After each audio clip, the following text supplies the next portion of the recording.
Welcome to the deep dive, everyone.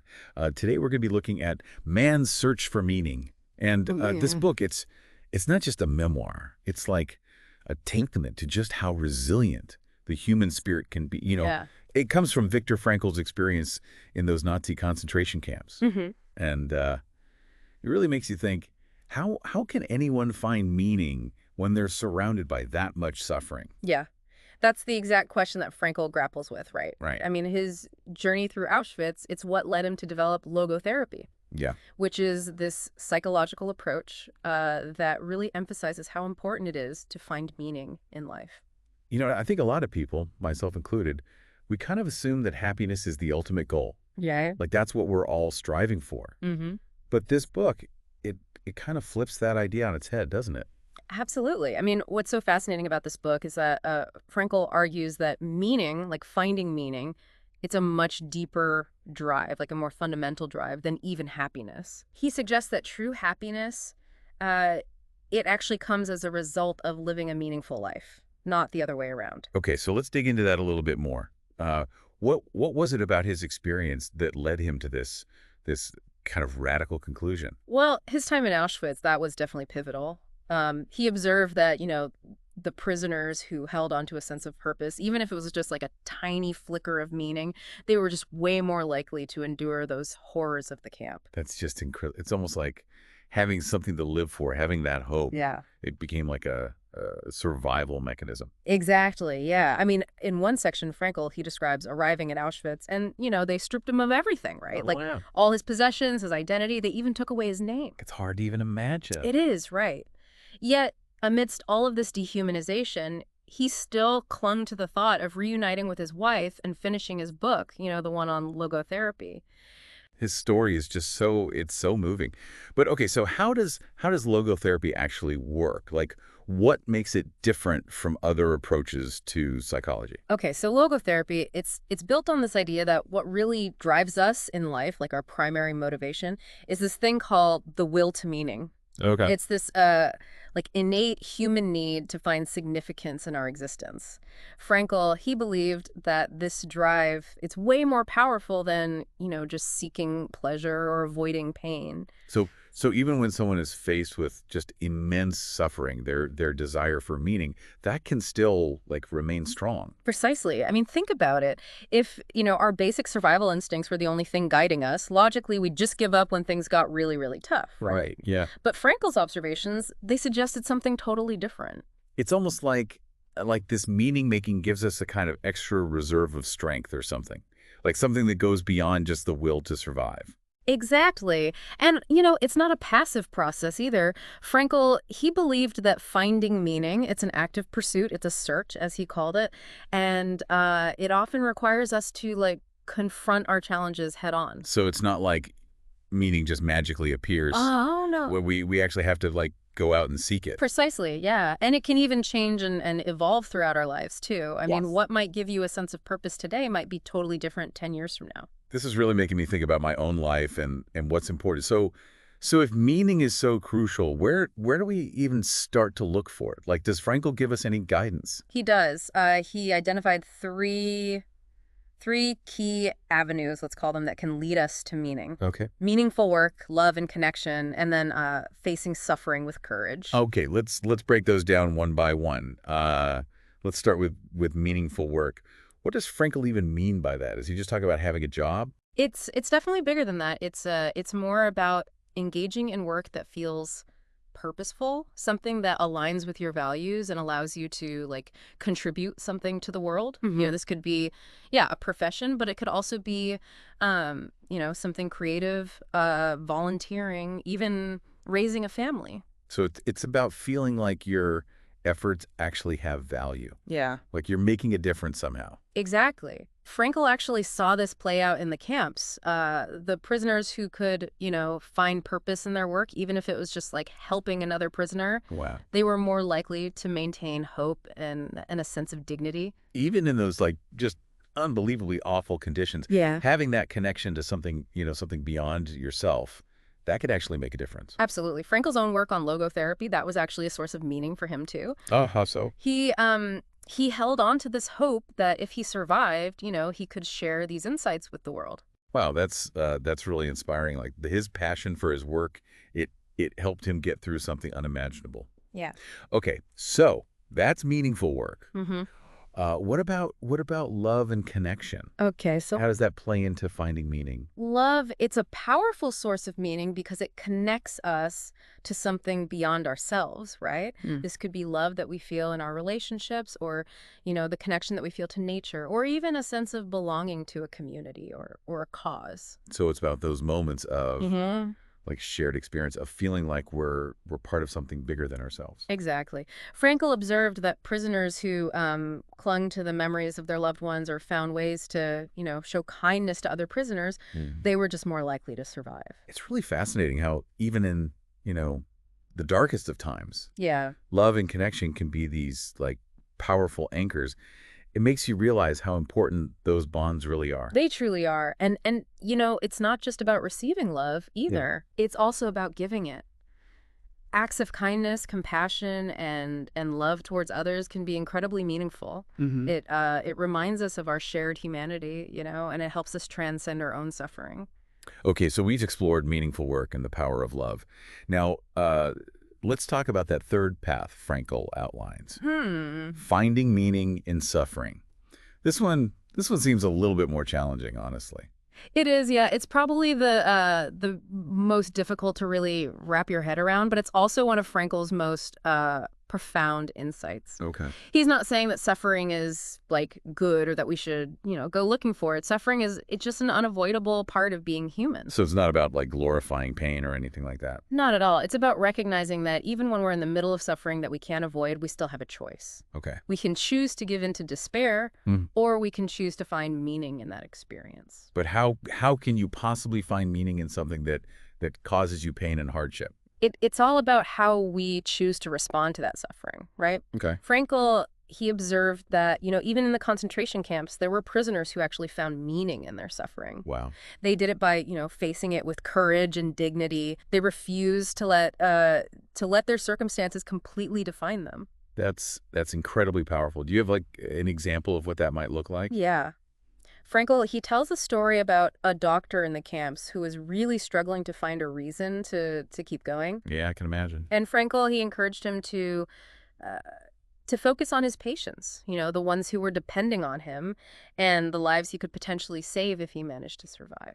So even in that, horrific situation, he was able to find a sense of purpose in his responsibility to others. Exactly. Yeah. That shift in perspective, that ability to find meaning, even when surrounded by suffering, it gave him the strength to persevere.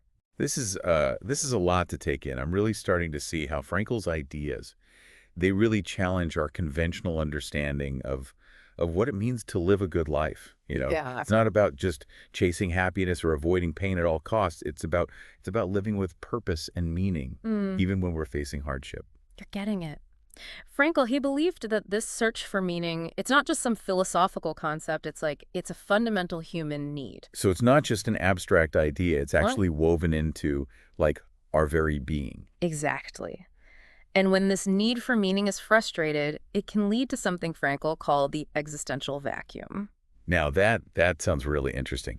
What exactly is the existential vacuum, and how does that like show up in our lives? Imagine like a void, an emptiness, Yeah. this feeling of being lost and adrift without a compass, Oh yeah. Frankl believed that this existential vacuum, it's actually a common experience in modern life, especially where, material comforts, they often overshadow those deeper questions about purpose and meaning.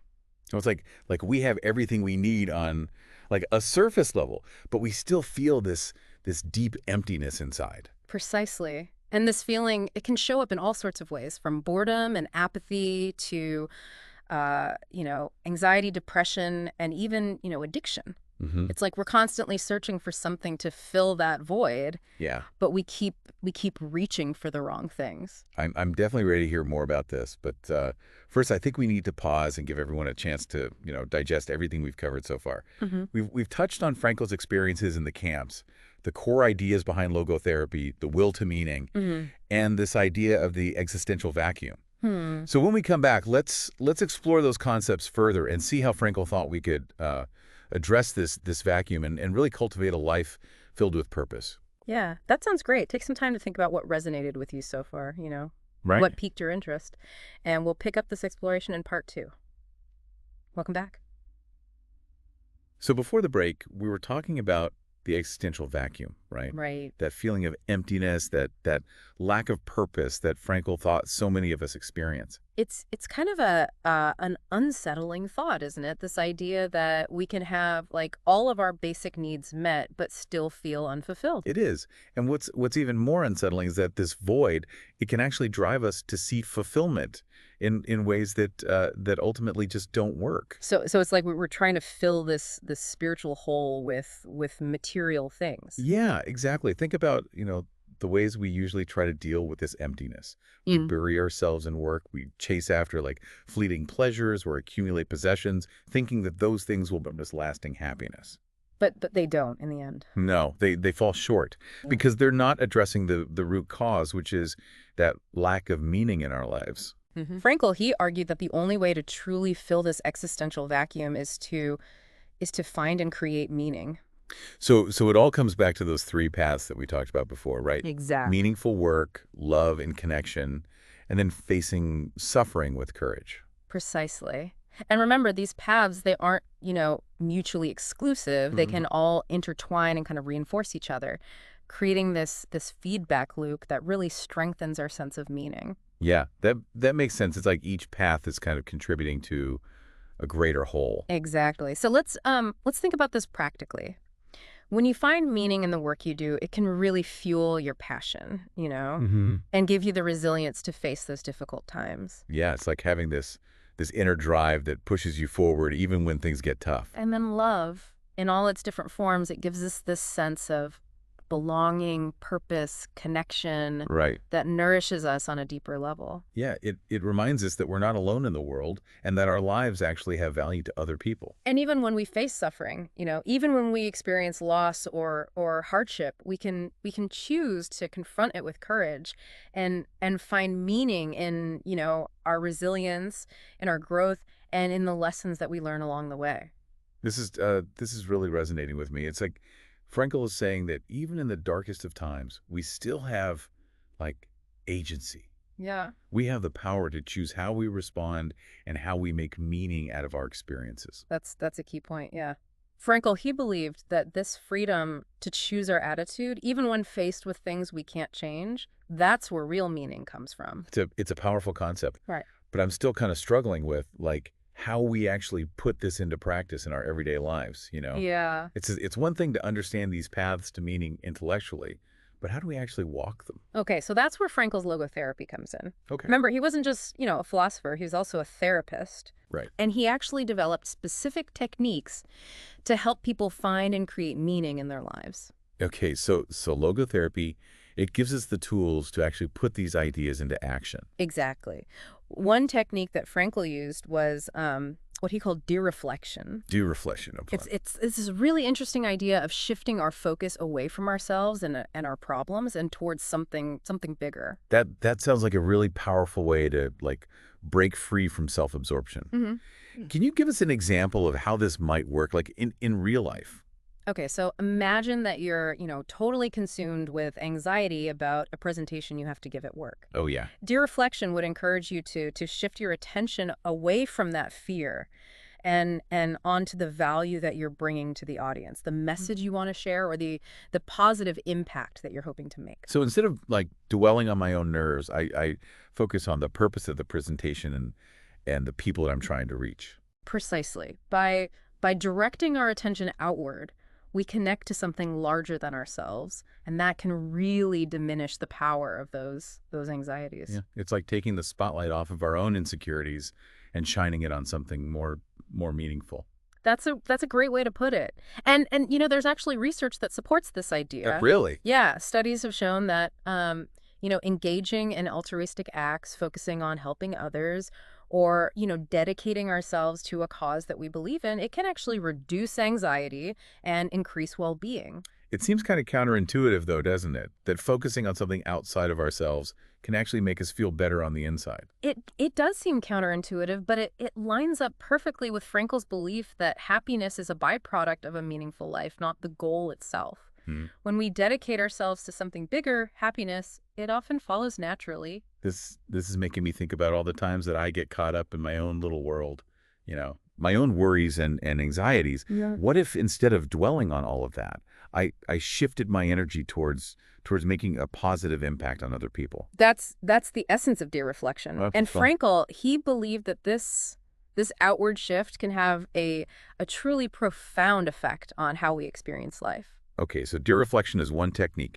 Are there any other tools that logotherapy offers? Yeah, another technique Frankl used was what he called the Socratic dialogue. Okay. It involves asking ourselves a series of introspective questions, to help uncover our values and our priorities. So it's like having a deep conversation with yourself, Yes, but with a specific goal in mind. exactly. Some questions that Frankl suggested include, what are my unique talents and abilities? What am I passionate about? And what kind of impact do I want to have on the world? Those are some big questions. Yeah. But they can be really valuable for getting to the heart of what really matters to us. They are, yeah. And once we have a better understanding of our values, we can actually start making choices that align with them.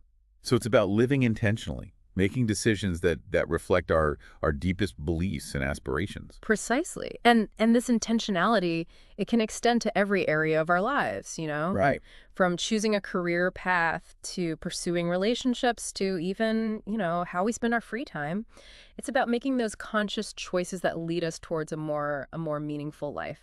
It's interesting, though, because we often hear this message to, like, follow your passion or do what you love. Hmm. But Frankel's approach, it seems a lot more nuanced than that. You're right. Frankl didn't believe that meaning is always something that we just, discover out there. Sometimes it's something that we have to create. Oh, okay. He argued that we can find meaning in our responsibilities and our commitments and even in the face of, limitation. So it's not just about finding the perfect job or hobby that, like, lights us up.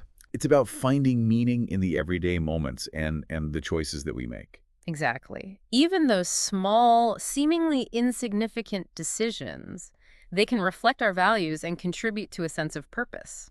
This is making me think about all the little choices that I make throughout the day. Mm-hmm. Like, what if instead of just mindlessly scrolling through social media, I chose to, connect with a loved one?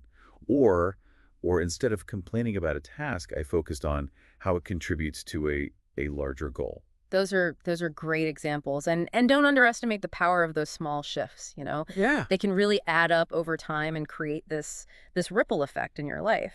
I'm starting to see how Frankel's ideas can be incredibly empowering. It's like he's saying that we don't have to wait for meaning to just, like, find us. Right. We can actually create it in every part of our lives. That's the beauty of logotherapy. It empowers us to really take ownership of our lives and cultivate meaning, even when we're going through tough times. Okay, I think we've given our listeners a lot to think about here. We've Yeah. talked about the existential vacuum, the three paths to meaning, and how logotherapy offers these practical techniques like de-reflection and the Socratic dialogue to help us put these ideas into action. Before we move on, let's take a moment to reflect. What are some specific ways that you can apply these concepts in your own life? Yeah, think about what truly matters to you, what gives you that sense of purpose and Sure. and where you might be seeking fulfillment in ways that just leave you feeling empty. We'll explore some additional tips and insights in the next segment. Welcome back to the Deep Dive. We've been really getting into Viktor Frankl's man's search for meaning. And I got to say, this book, it's really sparked something in me. It's not just about, surviving tough times. It's about, like, thriving. It's about Wow. finding that spark of meaning even when life throws you a curveball. Yeah, it's a really powerful message. Frankl believed that meaning, it isn't something that we just like stumble upon, passively. Right. It's something that we actively cultivate. It's a constant process of searching, creating, and even, like, transforming our experiences. And we've been exploring those tools of logotherapy, right? Yeah. Like de-reflection and the Socratic dialogue, which can really help us put these ideas into practice. But are there any other ways that we can kind of weave meaning into our daily lives? I'm really curious to hear more practical tips. Oh, absolutely.